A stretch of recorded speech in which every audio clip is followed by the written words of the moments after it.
Hi, I'm Moses, and this is your 12-man Fan Jam show.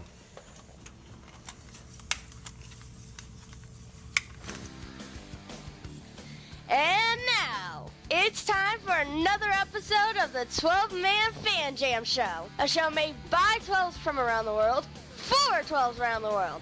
I'm Mosette, and here's your host and my dad, the self-appointed Reverend Moses of the St. Paul Island Church of Seahawk Positivity. Yes, thank you, Mosette, and welcome to episode 509 of your 12-Man Fan Jam show, as your Seattle Seahawks get ready to take on the Green Bay Packers, because from this point forward, it's for realsies. Let's meet the posse for this episode. First, the yin to my yang, the Gouda to my Swiss, Matt from merry old England. Hi, Matt. Hello, Moses. How are you? Fantastic, Matt. How are you? I'm very excited. We've been re-signed for a brand new season of the 12-Man Fan Jam show. Amazing. Yes, a 10% raise. Yes. Because 10% of 0 is 0. So, it is 0, yes. Yes, a little math for you. And then, of course, the man that always cuts the cheese for us, there's Dustin. Hi, Dustin. Hey, I'm all studied up on mascots and ready to roll. Steady, Matt. Steady, Dustin. All right, then. I'm still in preseason form. Mm-hmm. Matt never studies, so I should say study away Dustin, shouldn't I? Yeah, you should get our names right. It's so difficult to tell us apart, Dustin. That's the problem. I don't know why. I don't know how that happened. We sound exactly the same. Well, I'll tell you this. Somebody that I can always tell apart from other people in the guest seat this week, all the way back from the Great White North, making his 7th appearance on the show. He's a tall slab of Canadian bacon. Please welcome PFUFA Hall of Fame fan member Andy Canadianhawk Lindenaar. Andy!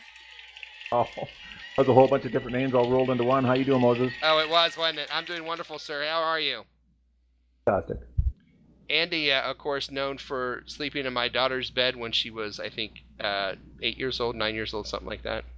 That's her money. She wasn't there. Yeah, no, she wasn't there. She was across town in her grandmother's house. But anyway, and he left her money, which was very nice. Andy, welcome to the show. Always glad to have you on. Well, I appreciate it. Really love being here. And sadly, someone who isn't here is our newshound, Shadowhawk Will. He can't be here with us because he's actually in Green Bay for the game. So I'm sure he'll have a great report for us next week. We hope he has a wonderful trip to Green Bay this weekend. And it's time right now to tell you what's in store for this episode. Michael Bolton? Boys, let's get to it.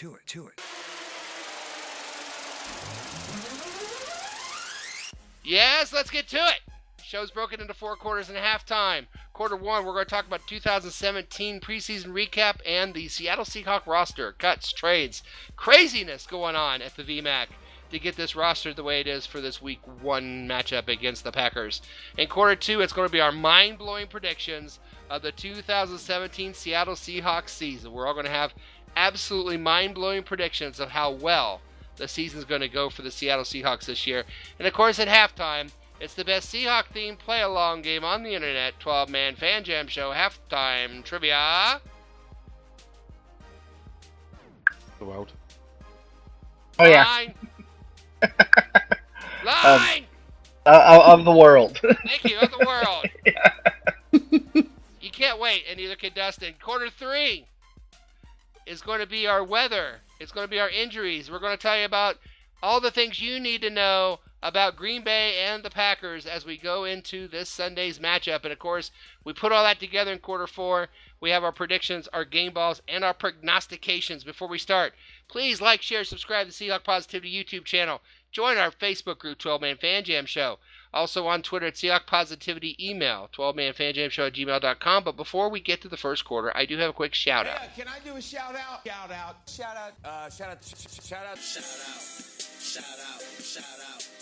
Yes, a shout-out to last year's Posse Prediction champion and regular on the 12-Man Fan Jam Show Facebook page, Jose Rodriguez. Jose celebrates his birthday this weekend. In fact, as we were recording on Friday, his birthday today on Friday. He'll be 72 years old. No, I'm kidding. Happy birthday, Jose! Happy birthday, man. Happy birthday, Jose. And thanks for all you do, man. All right. Enough of that. Let's get to the first quarter and our thoughts about the preseason and the roster. Holy shit, it's the first quarter. All right, the 2017 Seahawk roster went through quite a flurry right before it got cut down to 53 man, and we had a lot of changes, a lot of cuts, a lot of trades. Dustin, what was the biggest move you think on the roster to 53? What do you think was the biggest surprise or the biggest move that we did? I think the biggest surprise, without a doubt, was Casey Williams not making the team. Yeah, he looked pretty good in the preseason. Most people thought, including myself. Yeah. And then to find out that they cut him straight up, that was a huge surprise. I was kind of shocked by that, as was Sherman and a bunch of other people. That was kind of crazy. It was kind of crazy. Matt, what was your thought about that? No, I just think, look, there was a lot said by a lot of people when that came out. I have to say, I didn't actually, when I first heard the news, I actually saw it on our Facebook page. I didn't believe him at all. I thought that was just someone was just having a wind-up. Because I just think that he earned his spot. To me, he felt like he earned it. Felt like he'd done everything in his power, everything he possibly could to make the team. And I don't know why, but I had already decided that but as far as I was concerned, he should be there. And it was a bit of a letdown when we heard that he's being waived. Andy, what are your thoughts on Casey Williams? Andy doesn't have any thoughts on Casey Williams. He's totally stunned. Hello. Hey, Andy. Sorry, guys. Yep. All right. Yeah, same as everybody else there. You know, I just I don't know what else the guy's got to do to make it. Well, Guess, if I may play devil's advocate for just a moment, here's a couple things I'm just going to throw out. First off, preseason is part but not the whole as far as why you make a team. There's practice, there's route running, there's blitz pickup, there's blocking, stuff that we don't see on an everyday basis that they do. And the second thing is, I wonder, I don't know, none of us do, but I wonder if McKissick was the reason that Casey Williams didn't come on. Now, I know he's a running back, but let's face it, he also plays receiver. And the return game with we have both our return guys and Procise and Lockett are at least hobbling. Now it sounds like they're both going to be fine to play and they're both going to return, but they have had injuries in the past that maybe you think McKissick kind of earned it, and maybe I don't know, maybe it was between McKissick and Williams, and maybe that's why they kept who they kept. I don't know, and I surely was like you when they traded away Curtis. I thought for sure that was a sign that Casey Williams got the spot. But, like I said, preseason is not 100% of why they make the team. And so I don't know. We don't know. We'll never know. And he was picked up by the Browns, I believe. Is that right? Yeah, poor guy. Yeah. Never heard of again. He may get some snaps over there, so you got to like that. And, we trade Cassius Marsh, and Jermaine Kearse is a fan favorite, of course. And I definitely wish them well where they went. But, wow, Sheldon Richardson, Matt. Yes. Are you kidding me? Like, ouch. Oh, my gosh. I was just stunned, and I think the world was stunned. Andy, what are your thoughts on Sheldon Richardson from what you've read? Obviously, we wouldn't know him until... Yeah, I don't know a lot about him other than what I read, but I mean, from what I read is that if he's healthy and he puts his stuff together, incredible defense. There were some amazing things that were on Twitter. Burgundy Blog said Seahawks supposedly pursuing Sheldon Richardson. Come on, other 30 NFL teams, don't freaking let that happen. Nice. And then this person, which apparently is a 49er fan, and I'm going to say F, but he actually typed it out. F. How the effing F are the Seahawks going to add Richardson to that lineup? That's awesome. There was some really good to it. There was another one that was saying that adding Sheldon Richardson to the Seattle defense was like merging, I think it was, the Avengers and the Justice League or something. It was just... Here's another one. Nice. Football perspective. However good you think Sheldon Richardson is, you probably are underestimating. He's going to be a beast in Seattle. Yes, he is. Just amazing. And, of course, I love the death row thing that they've got going. I think Yeah, that's awesome. pretty cool. Yeah. When I heard that they traded for him, I was pretty excited because we need that interior pass rush that he can provide. It's real nice because, Naz Jones, he played pretty well. Frank Clark is an interior pass rusher.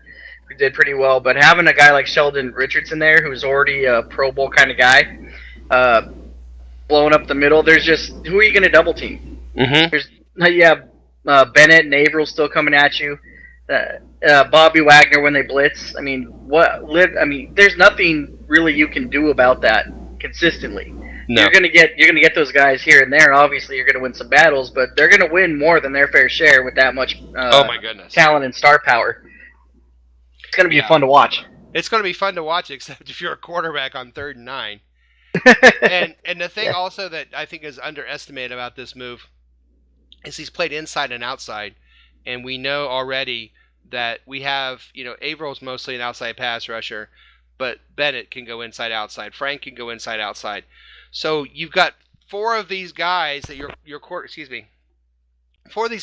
quarterback is going to have to know where they're at when he gets to the line to call protection. He's got to find all 3 of them where they're at, because they're not going to be where they're at every time. And by the time he figures it out and gets them pointed out, you've got like 5 seconds to run your play, because you got to find all these guys. And then, now we got to hike the ball because I can't do anything about it. So, I mean, even that, just knowing where these guys are on every play is going to be a disaster for the other team.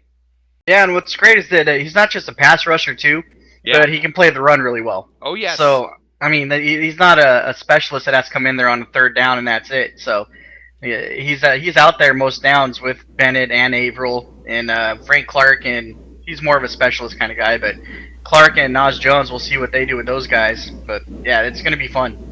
Yes. That's my focus. A lot of the games is going to be just watching the line. Yeah, me too. It's going to be fun. The thing that's scary, I think, for most quarterbacks is if they think they're just going to do a quick throw over the middle, they've still got to deal with the Legion of Boom too. Yeah. Yeah. And that It's not as if linebacking get past the first layer and everything's good from there. No. Exactly. Yeah. It's going to throw things off because if you get Bennett and Averill, crashing from the outside, a lot of times quarterback, to avoid that pressure, will step up in the pocket. But if the inside of the pocket is collapsing and pushing back into you, or pushing back towards the quarterback because those guys are so dominant, it shrinks the pocket for the quarterback. His mobility he's not going to be comfortable, which is going to afford the Legion of Boom the opportunity to have a lot more interceptions probably than they've had the last couple of years, because quarterbacks are not going to be able to shift around the pocket. They're going to be taking blows as they go to throw the ball, altering their spot and altering where they want to throw from and the angles. Yeah. So it's gonna have an effect on the defense overall for sure. Definitely. Well, and everything I've read says that Earl is back, probably better than he's ever been as well. Yes. Oh man, I was excited about him that first game. Was at Kansas City. They threw the ball up on the left side. Yeah. And Shaq Griffin is out there running. The ball actually hit Griffin in the back. Yeah. He's right there in the receiver's hip pocket. But the most incredible thing about that play was Earl come flying across and just blast the receiver, knocks him on his ass out of bounds. And you're like, oh, that Earl's back. He's still got that speed, and he is not scared to hit. And I think he's angry, and I think he's got a chip on his shoulder this year. No doubt about it. Yep, Yeah, I agree. That's fine. Yeah, I'm okay with that too. Another thing about Sheldon Richardson, we don't know much about him, but apparently has a great sense of humor. If you didn't notice, he changed. I'm not on Instagram, but I saw that he changed his Instagram name to the Hawk's Nest Monster, which I think is just hysterical. That's kind of funny. Yeah, that was well done. Well done, Mr. Richardson. The preseason roster is set, and it was a hard one. There were some tough decisions. There were some great trades and some questionable trades. And, yeah, we're going to miss all the guys that left. I mean, they're always going to be a Seahawk in our eyes, I'm sure, especially Jermaine Kearse. All those great moments in the playoffs that he's had the great catches. And, one thing about Jermaine Kearse, and then we'll move on where you guys can comment as well on Jermaine. But for me, when he was coming into his own, he was that young undrafted rookie. And it was when Mike Robb was doing the Mike Robb report, the real Robb report or whatever. Mm-hmm. And you could see this little wide-eyed kid learning, from the other guys and, learning how to be a receiver and all that. And now it's his turn to carry that on to another team. He's going to go to the Jets, a team that hasn't won in a long while, a team that doesn't really seem to know what it takes to win. And now it's his turn to take what he learned here and take it to New York and try to get those guys for where he was in the beginning. So I think it's kind of neat how everything kind of goes, in a circle. It was really interesting as well looking at the Jets Twitter when they announced Sheldon Richardson and the trade, and their fans didn't take this at all well. I'm going to be honest with you. They were unhappy, let's put it that way, with the trade. As far as they were concerned, I think they were quite happy actually to get Jermaine, but as they said, it's got to find somebody who's had to get him the ball now. Yeah. And I suppose to lose someone like Sheldon across to us. I think that's going to be a huge rip coming from their team. It's going to they feel it over there, and I feel for the Jets. I mean, I've got family in that area who are Jets fans, but it's a bad time to be a Jets. I'm fan, surprised. I'm surprised that the New York fans had an attitude. That's new, isn't it? I know. When you said you had family over there that are Jets fans, I was going to ask still. Oh, apparently so. Wow. So. I do keep checking. Look for Facebook updates and whatnot. Well, I'm blocked by now. One guy that also changed uniforms over the off season was of course Beast Mode, and we did play the Raiders in the preseason. And Beast Mode and Carol are the topic of this episode's Caption That Picture.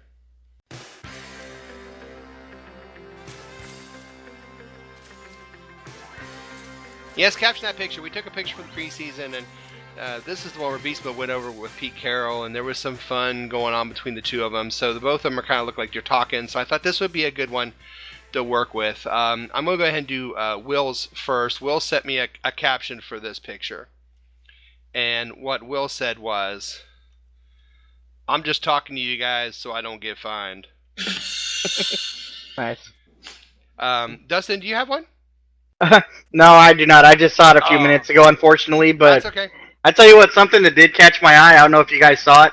Upper left corner of that picture. Take a look, and there's some random Seahawks player. I can't tell who it is. He's got to be a lineman. He's just up there taking a selfie, where everybody else is over there talking about Sean.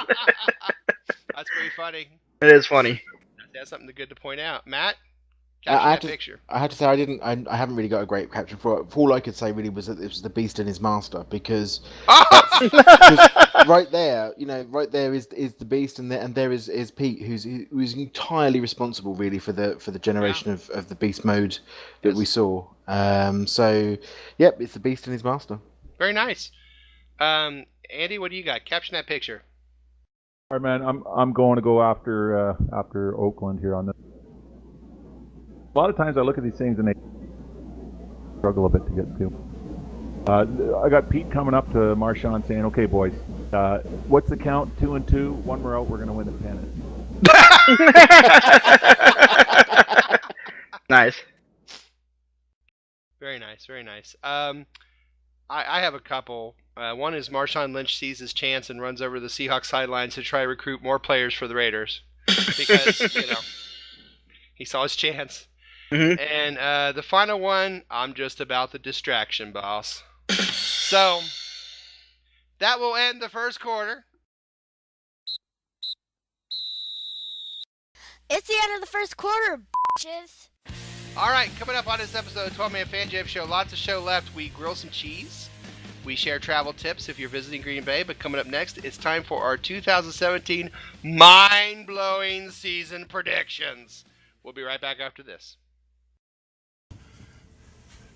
Hi, I'm Moses, and thanks for listening and watching the 12-Man Fan Jam Show.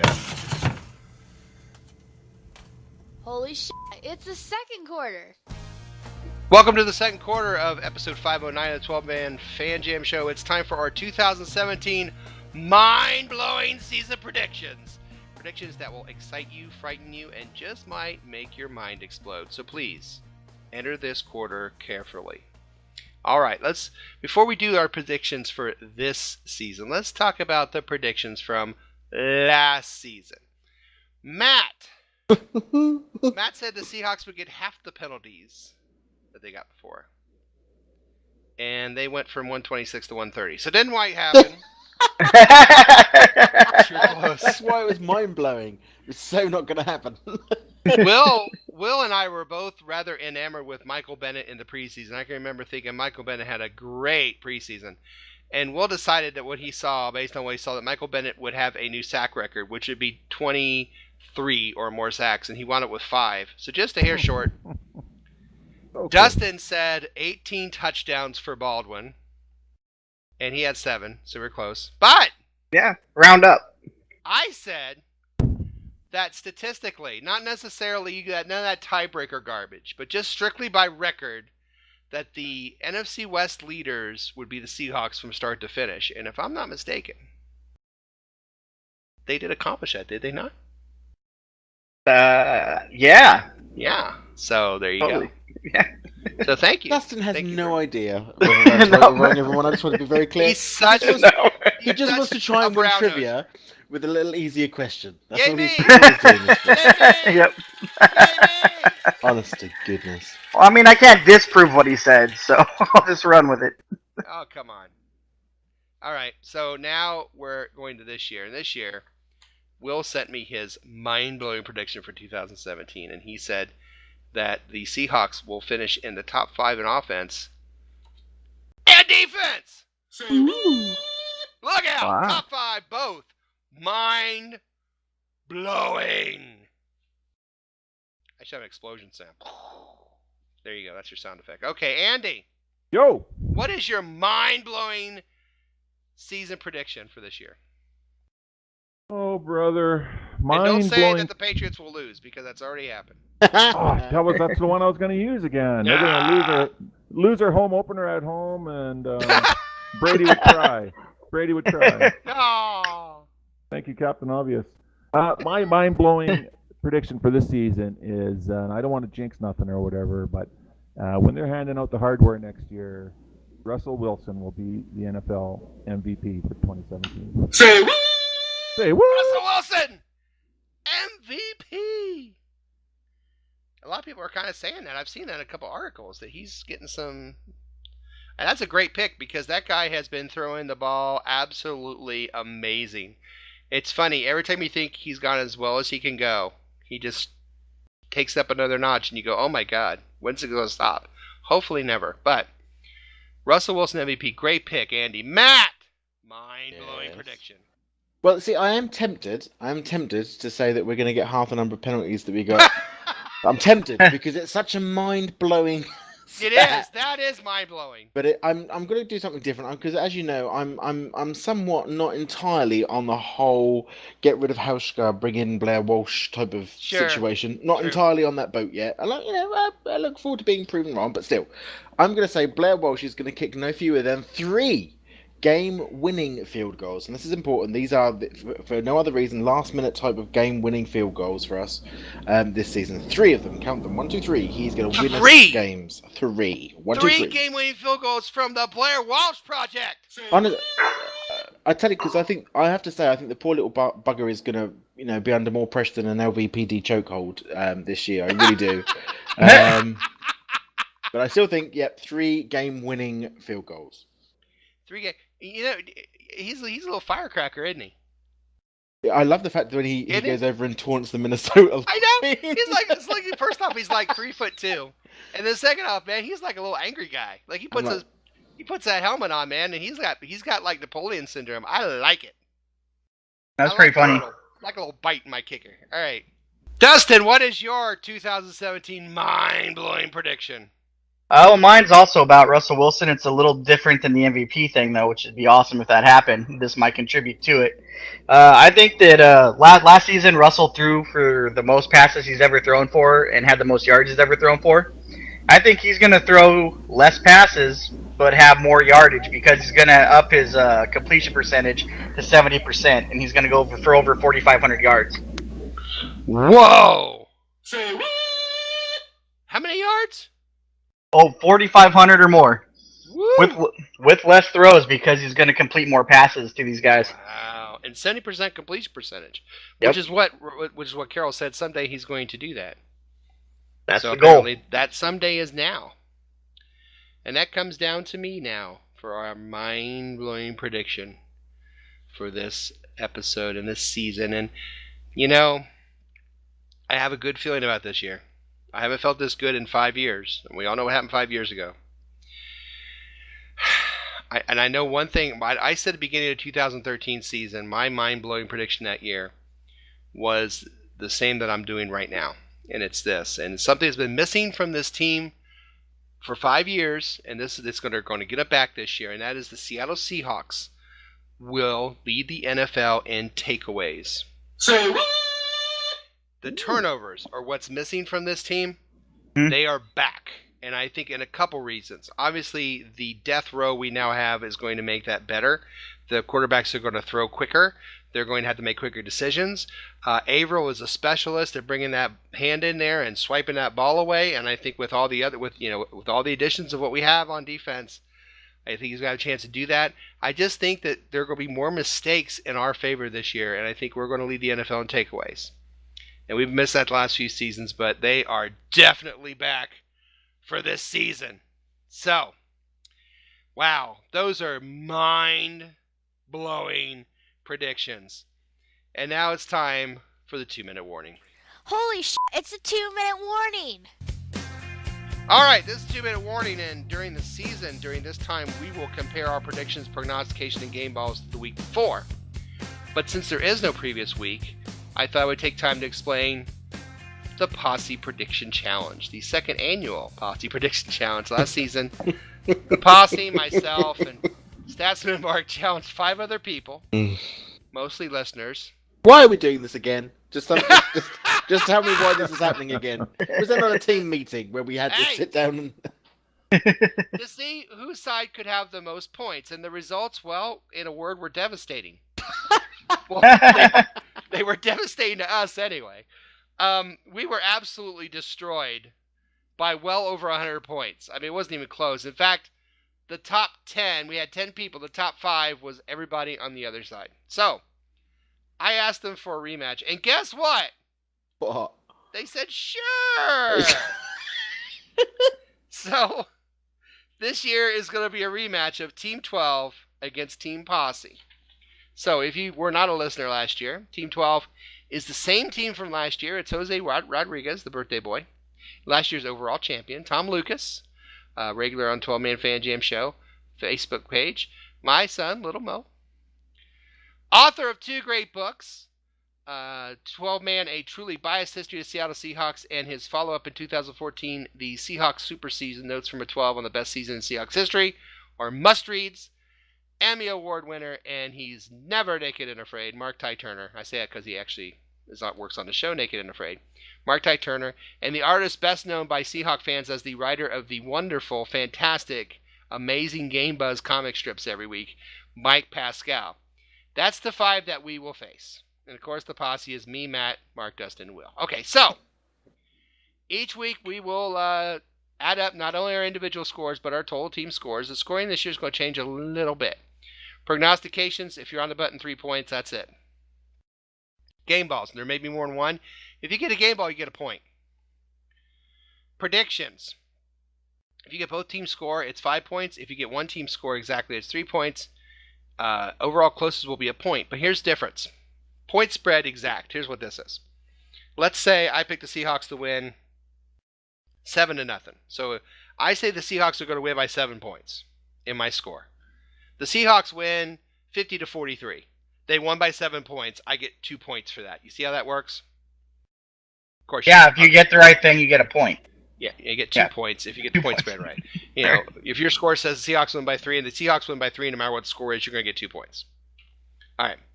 So over and under is still a point. And we will kick that competition off in the 4th quarter of this very episode. But for right now, it's time for halftime. Holy shit, it's halftime. Coming up, so much more show. Can Aaron Rodgers continue to dominate in Green Bay? Will the Seahawks start off the season with a huge road win? Who cut the cheese? All these answers and more just around the corner. But first, another exciting edition of 12 Man Fan Jam Show Halftime Trivia coming up next. Hi, I'm Rosette, and you're listening to the 12 Man Fan Jam Show.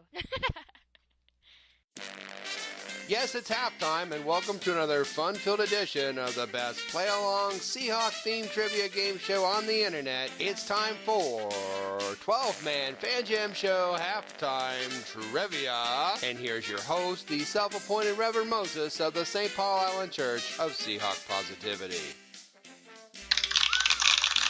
Yes, thank you, me, and welcome to another fine edition of the 12-Man Fan Jam Show Halftime Trivia. of the world. Trivia game that tests the knowledge of both our posse and our listeners. Our contestants are the posse themselves, Andy, Matt, and Dustin. And here are the rules. So here's how the trivia game works. There'll be 2 rounds of questions. Each contestant answers 1 question each round. If they get it correct, they get 1 point. After 2 rounds of questions, there'll be a final trivia question worth 2 points. If there's a tie after that, then the tie players go on to a special secret overtime question where the winner becomes reigning 12-man Fan Jam Show Trivia Champion and also gets a prize chosen especially for them. As an added bonus to those listening on the Seahawk Positivity YouTube channel, the questions and possible answers will be displayed on your screen so you, the viewer and listener, can play along as well. If you do, please let us know how you did on the questions. Remember, there's no Googling, no phone a friend, and please, no wagering. However, there is a lifeline. Before taping this show, my 2 charming Seahawk fan children, Mosette and Little Mo, did take the quiz as well. If the contestants want to know what the kids said, they can ask that but once and only once during the entire game show and only in the first 2 rounds. Now let's get ready to play 12-man Fan Jam Show Halftime Trivia. All right, gentlemen, you know the rules. You can ask the kids once in the first 2 rounds. Andy's our guest, so I'm going to let Andy go first. Of course, there are 2 questions about football and 1 not so much about football. So, Oh my. Andy, 1, 2, 3. 2. 2. Matt? 3. Jerk. Dustin gets number 1. All right. Dustin, you're number 1. Thanks. Appreciate it. At least somebody thinks so. All right. Your question is a football question. Oh, surprising. Yes, the last time the Seahawks won in Green Bay was a long time ago. 1999. Yes. Okay, you win. No, I'm kidding. Dang it. Who was the leading receiver in yardage for the Seahawks? Was it Sean Dawkins, Derek Mays, or Ricky Waters? Dance! Oh my goodness, I have no idea. Derek Mays, Ricky Waters. Who led the Seahawks in receiving yardage last time they won in Green Bay? I'll say Dawkins. I have absolutely no clue. Dawkins, I have actually no clue. I said I have absolutely no clue. I said, oh, I'm sorry, absolutely not actually. I'm so sorry. You said Sean Dawkins. Mosette? She also said Sean Dawkins. And Little Mo said Ricky Waters. Now it's Derek Mays. The wonderful Derek Mays. How could you miss that? Yeah. Okay. Like 18 years ago. A truly forgettable receiving core, Sean Dawkins, Derek Mays. Oh my God. And apparently Ricky Waters. Well, yeah, Ricky being right back, but oh my God. Right. Okay. Andy, here's your question. I know him. Andy, Wisconsin produces more of this than any other state. Is it beer, eggs, or milk? And I want you to think about that one. Beers, eggs, or milk. What does Wisconsin produce more than any other state? Beer, eggs, or milk? Cheese? Cheese? Was cheese one of the answers? Well, you can make cheese out of beer. You can make cheese out of eggs and cheese out of milk. So there you go. I'll go with the milk. I think that's got to go with the cheese. Cheese and milk. Okay. Cheese, milk. Frankenbeans. Frankenbeans. Frankenbeans. Right. Yeah, you said milk, and Little Mo said milk, and Mosette said beer. I don't know what that means. Yeah, you got more milk than any other state. What a surprise. Beautiful. Andy's on the board. Andy. Woo! Can we stop now? Let's just quit now. Nice. Oh, Matt. He is. Question 3. The first time the Seahawks won in Green Bay, how many times was Dave Craig sacked? 4, 5, or 6? How many times was Dave? How many times was Dave Craig sacked? Good old Mudbone. Good old Mudbone. That's a great nickname, isn't it? Mudbone. It is. Yeah. Oh, man, that's I'm awesome. gonna ask the kids. You gonna ask the kids? Yep. Mosette said 4. Little Mo said 5. I'll go with 4. You go with 4? Mm-hmm. You're going with Mosette. Mm-hmm.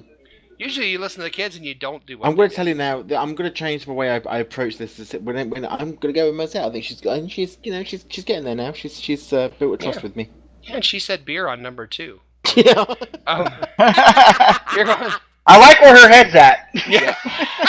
She's got a good direction on the head. I like it. Hey, that's my daughter, man.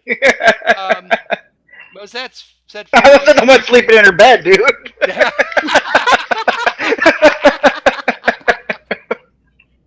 He left. And she wants to come to England, so She does desperately. She asks me almost every week, "When can I go?" And no, you can't. Okay, 4 is what you said. No, it's 5. You should have gone with Little Mo. So I will tell her she's no longer welcome. Is it? You're out. You're no longer my constant source of information. That should be the strategy, though. Just go what Little Mo says. He's kicking our butts last year in the predictions and stuff too. So right, that's not a bad idea. All right, Andy, 4, 5, or 6?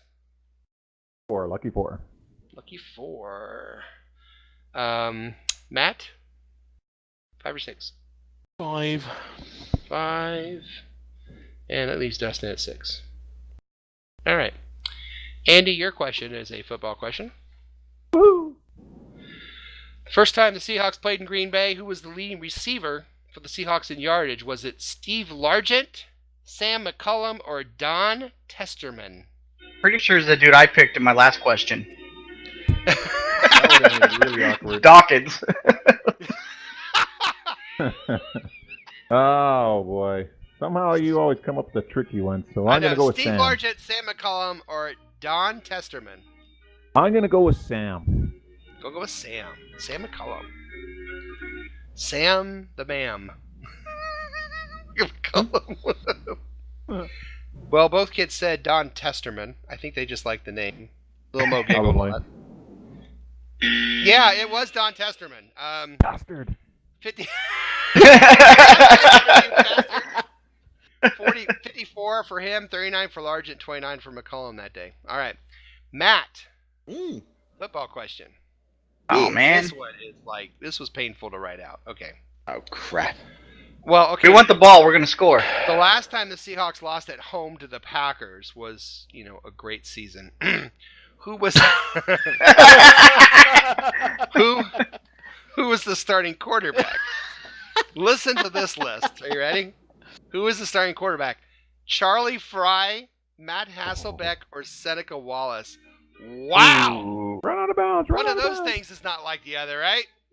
Charlie Fry, Matt Hasselbeck, Charlie or Fry, I Seneca forgot Wallace? about Charlie Fry. So did I. Take home a package, Charlie Fry. I'm gonna have to go with Charlie. Oh no, I'm gonna have to go with Charlie Fry. I had to say, I completely forgot that the man even existed. Yeah. First round There's pick love. for the Browns, Akron Zips. You went with Charlie Fry. Mosette said Charlie Fry. Oh crap. Hasselbeck. Lil Mo said Hasselbeck. You said Charlie Fry. Yeah! Oh. Oh, nice job. That's on the board. All right, Dustin. Yeah. Yeah. If you get this, everyone's tied. If not, then you're all by You're yourself. not. You're not. You're not tied. You're untied. I appreciate you explaining that, guys. Just in case anyone was missing how that works. I appreciate it. But you can still come from behind. Okay, Green Bay, Wisconsin is known as the capital of the world for what? Dairy, hacking, or toilet paper? What is Green Bay, Wisconsin known as the capital of the world for?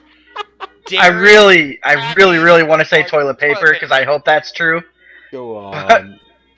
But but I'm gonna have to go with dairy because he talked about all that dairy crap in that other question. So that's what I'm going with. So and the leading export is milk. So well, Little Mo and Mosette, they both said dairy. You said dairy. it was too obvious, huh? Green Bay has long been known as the toilet paper capital of the world. I really wanted to say that too. I just swear didn't to think it was God. true. because the first splinter-free toilet paper was produced here. So Splinter free. For that. Splinter free.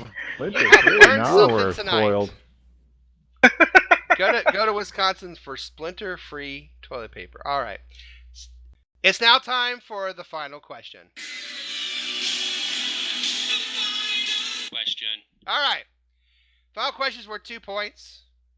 The closest to the number without going over gets 2 points and will be crowned episode 509 halftime trivia champion. An honor that all of you would love to have. The order will be this. Dustin will go first, Matt will go second, and Andy will go last. Here's your question, and this is a decimal, so I'm going to give you a clue. Suck at math. It's in the tenths, so it's something point one Are number. you kidding me, man? All right. Wow! I didn't sign up for this. Dustin hates math Yeah, I do. like a mofo. Oh dear. Wow! Are you okay? I'm not gonna be. Well, here's your Just question. go ahead. Just do your thing. Proceed. Just be you. Just be you, Dennis. Woo. Here's your question. The Seahawks have played the Packers 20 games. How many points per game does Green Bay average against the Seahawks? How many points per game does Green Bay average against the Seahawks? Dustin. And it's a decimal? It's a decimal. It's something point something, yes. Okay. What the hell's wrong with decimals? Just throws everything off, man. Throws everything off. I don't know. I'll say 23.7 points per game. That's points per game. 23.7 points Yeah. per game, yes. Matt? I think this is a trick question. So I'm gonna. Yeah, there's a decimal. Because there's math. I Yeah. think, I he says it's a decimal, but I don't think there's. I'm gonna say 27.0. You Okay. sneaky Brit. Yeah. Andy? There was a decimal there, technically. Oh, boy. I'm going to say... And I watched too much Price is Right. I'm going to say 27.1. Okay. He just priced right me. That is... He fits right in. Fits right in. I like that. That is so cold. He is cold. Well, yeah, he Canada. is. That's what she said. Yeah. Okay. So we have a winner, obviously. The actual in 20 games against the Seahawks, the Green Bay Packers have averaged 27.1 points. Oh, Come on. The Canadian idiot piss off. That He is gets just What the hell? on Get the out. button. He's not allowed back. The guest. Kick his ass out. Where's the wall? Where's You the know- wall? He comes on And the he show didn't and even he say blows us sorry. away. Unbelievable. Andy, congratulations. Hey, I can't believe you guys didn't know that. And I just want to throw out there that Matt is not American, so this song is completely about me right now, apparently. It's Canadian That's true. idiot, so that's all right. Canadian idiot. Oh, that's Weird Al's version? Yeah. Okay. Canadian idiot. All right. So listen, it's been another amazing, crowd-pleasing, heart-stopping, award-winning edition of 12-Man Fan Jam Show Halftime Trivia. Of the world. Of the world. Congratulations to Andy. We'll be back with the second half of the show after this reading by the Reverend Moses. Take us out, Al. They think their silly accent is so cute. Can't understand a thing they're talking about.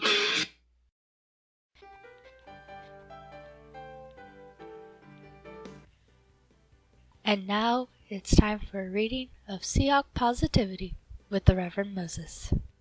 Yes, this is the Reverend Moses of the St. Paul Allen Church Seahawk Positivity. A reading this week from the book of the NFL season, chapter 1, verses 3 to 12. For as we venture towards the promised land, we are then arriving in a land of frozen tundras, a land of many cheeses.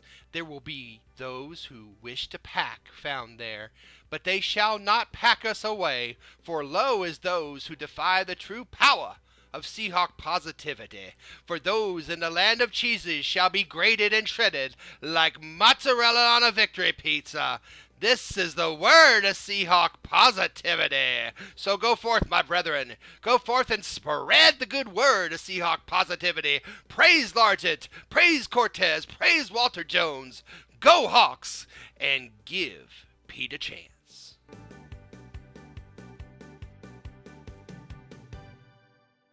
Holy shit, it's the third quarter. All right, welcome to the third quarter of your 12-Man Fan Jam show. Hey, you! Yes, you crying in the Jermaine Kearse Seahawk jersey. Like, share, and subscribe to the Seahawk Positivity YouTube channel. Please join our Facebook group, 12-Man Fan Jam Show. Do it now before you get waived. Hello. All right. You don't want to get picked up by the Browns and have to be their fan. Yikes. Yeah, before you get picked up by the Browns. All right. At best. Hey, guess what? It's time for a new feature. It's time for our Seahawks to hit the road, and that means that many Seahawk fans will travel as well. So here, to guide some of our listeners an inside scoop of all the really great sights to see, is our 12-Man Fan Jam Show Travel Guide. Yes, the 12-Man Fan Jam Show Travel Guide is here to help you find those special out-of-the-way places when you travel to see your football team. This week it's a trip to sunny and beautiful Green Bay, Wisconsin, a land where tundra is frozen and the cheese is fresh. So when in beautiful Green Bay, there are some things that you should visit that they will not tell you about, but we are here to help you find those things. So when you're in beautiful Green Bay, be sure to visit the Mark Chimura babysitting service. Think about it. Some of you younger kids, look that up. He had a thing with a babysitter. We'll talk about it later. When in beautiful Green Bay, be sure to visit the life-size statue of Vince Lombardi made out of cheddar cheese. Of course, that's a big hit. Take your chips for that. Be sure to visit the Brett Favre revolving door factory. That's a good place to visit. And finally, and thankfully, when in beautiful Green Bay, be sure to visit the Clay Matthews hair salon for men who want their hair to look like women's. So enjoy that when you're there. And now, let's see how healthy these teams are by turning to our own doctor, Dr. Dustin, with the 12-Man Fan Jam Show injury report. Dr. Dustin, tell us the news. Doctor, give me the news. All right, so obviously the biggest injury concern for the Seahawks, I believe, is going to be Thomas Rawls. He has a high ankle sprain. He's questionable, not sure if he's going to make it or not, and you could kind of throw Tyler Lockett in there as well. They say he's questionable, but I think that's a ruse. I'm pretty sure he's going to play. Yeah. On the Packers side, you have Brian Bulaga is going to not play, sounds like. And that plays into the hands of our defensive line, this newly formed line with Richardson and all those guys we talked about earlier. Death row, if you would. Yeah, if you would. So that's a very, very positive injury for us, I guess you could say. That's a great injury for our team. Yeah. All right, excellent. Well done. And now let's take a look at what the weather is going to be for the game by turning to one of my favorite parts of the show. A guy living in Europe for our weather. It's time for the 12-Man Fan Jam Show weather report with Matt from merry old England. Oh, Matt.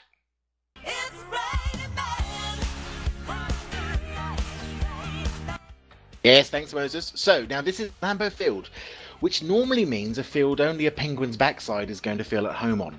But luckily for us, we get to meet them in September, so Wisconsin is not hidden under a polar vortex, so we get to experience it when the field isn't harder than a Las Vegas cop trying to explain why his body camera wasn't on. It's going to be mostly sunny, except where it's cloudy, and it's going to be warm except where it's not, with highs of around about 70 degrees Fahrenheit, or for those of us that made it through the 20th century in one piece, that's a balmy 21 degrees centigrade.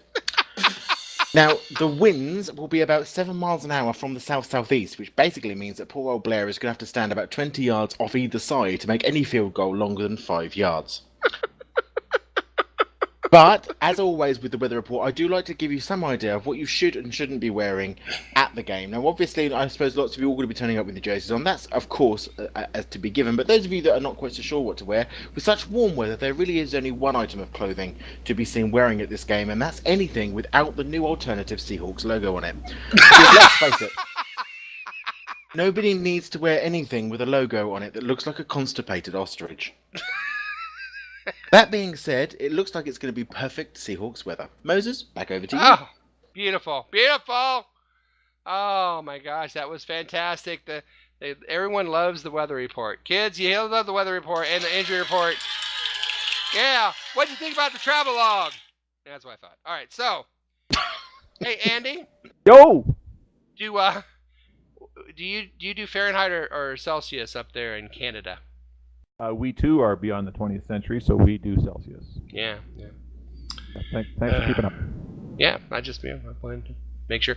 So, Andy, what I'm going to ask you is what I usually would ask Will at this point, but I'll go ahead and ask you. This is a little serious question now. We've had fun. We did the fun little, well, for some of us it was fun. And then we had the weather and we had the injuries. We did the fun stuff, and then there was the thing, and you know what I'm saying. Now we're getting to this part. What we would ask Will at this point would be, what is your key for victory? The Seahawks win if what, Andy? Oh boy, this is going to be for the first few weeks, but I'm interested in seeing that offensive line. Ah, nice. Protect Russell. Sure. I think that's a huge part for the whole season, to be honest with you. Yeah. The key to winning tomorrow on Sunday is the offensive line. Yeah. I don't think I can argue with that. Well, I'd say to add to. Don't argue. Nice. I'd say to add to that, it plays right in hands with the offensive line thing is the running game. I think the key is going to be the running game and how the offensive line blocks for the running backs, because the more they run, more time we eat up, time of possession's in our favor, which means less we see Aaron Rodgers on the field. Yeah. Matthew? The key to the game is to turn up. That's the most important thing, because if you don't turn up, you're not going to win. Yeah, it's about it. I don't care, I've always thought if you don't score as many points as the other team, you don't win. That's true as well. But that is a huge factor. It's a massive factor. I tell you what. I'll give you honestly. Don't draw flags like holding calls against 75. That would be really good if I don't hear that. Once. I tell you what. I'm always thinking of 76. Isn't that a Fetty? He seems to always be getting them. 76, 75. Yeah. So I thought 76. I'm pretty sure it is 76. I think he took Russell Akun's number. Yeah. But you know what penalty you are going to see probably several of is freaking 72 offsides. The way Aaron Rodgers does that count, then it's going to be jumping offsides. Yeah. And he loves to catch people doing that too. Yeah, he does. All right. Well, we'll talk more about this in the next quarter. Let's go ahead and go to the fourth quarter. It's the end of the third quarter, bitches. Coming up next, we take all this info plus other info more helpful and make our Seahawks-Packers game predictions. You're listening to 12-Man Fan Jam Show. Make us part of your pregame tradition. We'll be right back after this. You're listening to the 12-Man Fan Jam Show on the Seahawk Positivity YouTube channel. Nobody cares. Holy shit, it's the fourth quarter. Ah, yes! It's time for the fourth and final quarter of this episode of the 12-Man Fan Jam Show. You're welcome, Matt. Is the view on the Packers now? I do not know these things. All right, just checking. Thought that maybe that's where the accent came from. No, I don't know where that accent came from. France, apparently. I just do it to piss off Matt. So you call it French, I call it. Let's just call it French. All right, in this quarter, we're going to make our predictions, our prognostications, and, of course, our game balls for the upcoming game of the Seahawks and the Packers. First, a look at the numbers. Seattle, a 3-point underdog at Green Bay. Not real surprising. It's Green Bay's home game opener. And the over-under for us, for our purposes, will be set at 51, which is actually a little high, I think. Quick disclaimer, these numbers have been presented for entertainment purposes only. The 12-Man Fan Jam Show does not endorse betting on anything at any time. Please don't take anything we say on this show seriously ever in your lifetime. Okay. Ouch. Now, ooh. And punch myself in the face. I thought maybe you broke a chair. I wasn't sure. Dude, honestly, it only happened to me. I went to reach for my drink and literally punched myself in the face. Now, I don't know where you normally keep your drinks. Are you wearing like one of those helmets? It's like got a beer on either side? I wish I was. Because don't you have to reach away from yourself to get to a drink? Honest to goodness. Don't even ask. Don't even ask. That's awesome. That's beautiful. That's a great start. Hey, let's start with Team 12's pick, shall we? Jose said, hey, Dennis. 31-24 Seahawks prognostication. Lacey scores a touchdown. against his old team. Game ball, Averill with a couple sacks, 1 sack being a fumble. Could you guys give me a birthday shout out since my birthday is Friday? No birthday shout out for you, Jose. Nope, No. absolutely not. Nope. Nope. No. Nope. No. Nope. Happy Nope. birthday, Jose, again. You had nothing to do with it. Come on. Yeah. Don't blame us. As far as you know. Tom said 35-21 Seahawks. Prognostication, our Seahawks or defense will surpass their highest sack total against Rodgers, which I think was 8, so I put it at 9 for him. That 14-12 game, they sacked him 8 times. With this new D-line, every quarterback in the NFL will take notice. There will be nowhere for them to run, nowhere for them to hide. That's not a prediction. He's just saying that. Game ball to Eddie Lacy. Little Mo is expecting a shootout. He says 38-30. Game ball to Russell. Russell's going to take over and have 2 touchdown passes. Mark Ty Turner says, here goes something. Hawks 21-20 over the Packers. Game ball to Russell. Prediction, Russell gets sacked 4 times but is able to throw 3 touchdown passes. Bonus prediction, the D wins it with a stop in the final minutes. Packers O-line isn't very good either, and Frank Clark sacks Rodgers late to seal the victory.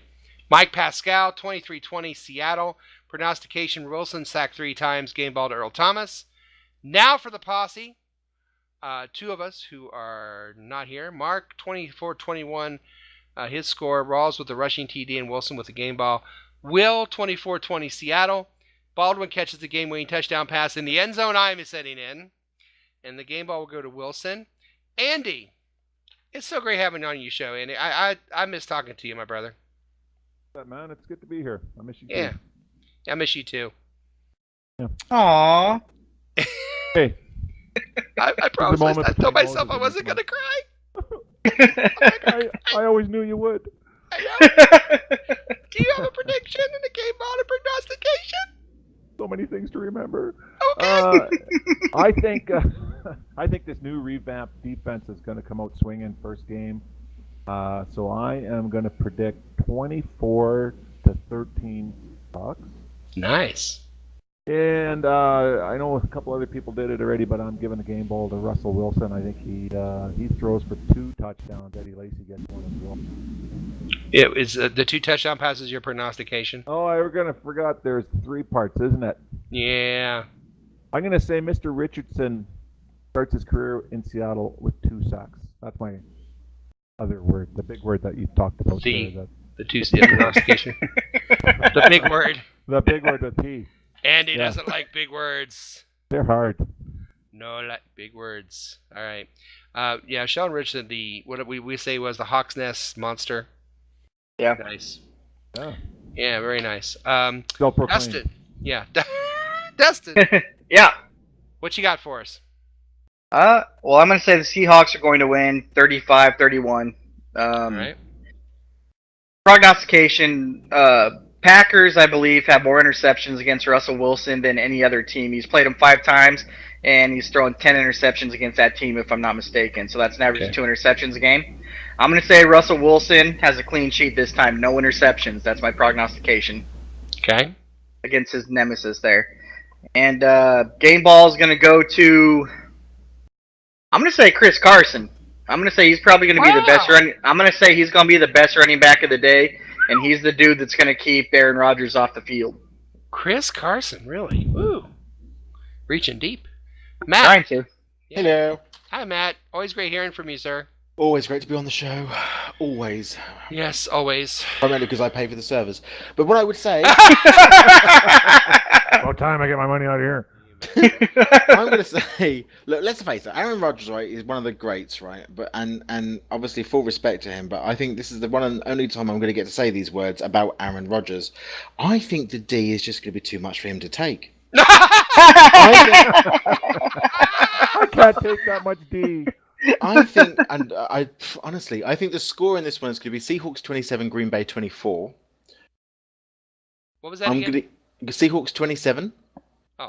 Green Bay 24. I'm going to give my game ball. Point what though? What? 24 point what though? Oh God. Sorry to steal your thunder there. Sorry. Didn't mean to break momentum. I'm just going to mute the midget. Hold on. The game ball is going to go to Earl Thomas. And look, something tells like Aaron Rodgers is very used to handling sacks. Okay, we all know that. And just like in 2012, I think he's going to be thrown to the floor and manhandled by some very large men in tight-fitting lycra and jock straps. And for once, he doesn't have to book them off Craigslist. So he's going to have 3 sacks against him in this game. Wow. Rodgers 3 sacks, huh? Mm-hmm. He loves. It's gonna be funny to watch. Against him, or he's going to get sacked 3 times? I don't understand what the. He's going to get sacked 3 times. Okay, gotcha. On the ceiling, if you want me. All right. My turn. Gentlemen, 1,314. It has been, at this recording, exactly 1,314 days from the very day since the Seahawks raised the Lombardi Trophy in victory. Only 13 players from that team are still here, yet this team feels very much like that team in 2013, only in my opinion better on both sides of the ball. Offensively, Russell Wilson continues to show that just when you think he is great as he can possibly be, he raises that bar time and time again. Defensively, the addition of Sheldon Richardson is like pouring chocolate syrup on chocolate ice cream. You don't need to have it there, but man, it makes the great better. Special teams, if the Blair Walsh Project can just rebound from a nightmare fuel in Minnesota, then there isn't a weak spot on this team. Score aside, the first game of the regular season can set the tone for the rest of your season. No Jermaine Kearse, no replacement refs, no problem. Watch the defense cause 4 turnovers. That's my prognostication. Watch my game ball Eddie Lacy score a TD against his old team. Will he do the Lambeau Leap? We don't know.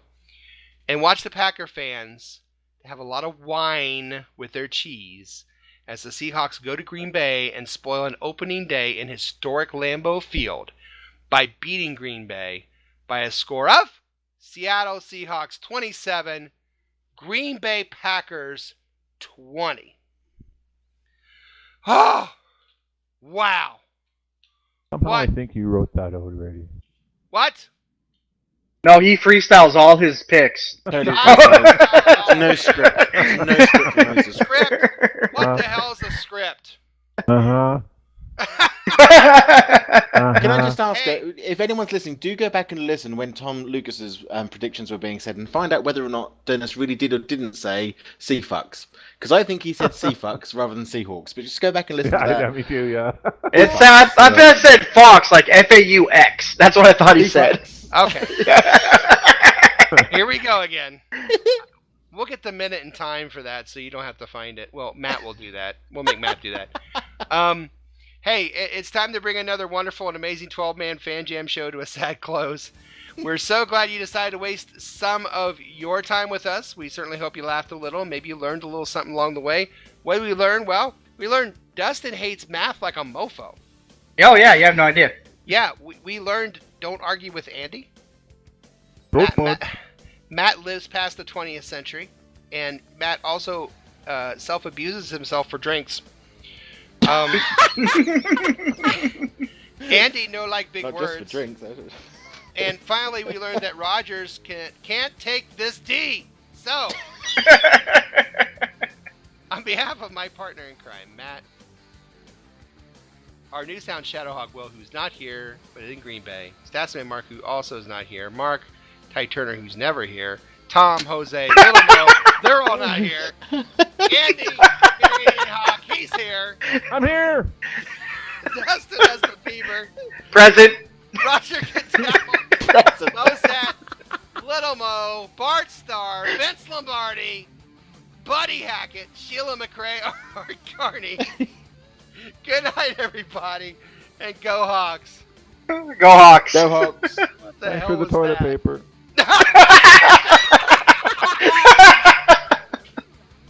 I can't breathe. Oh, dearie me.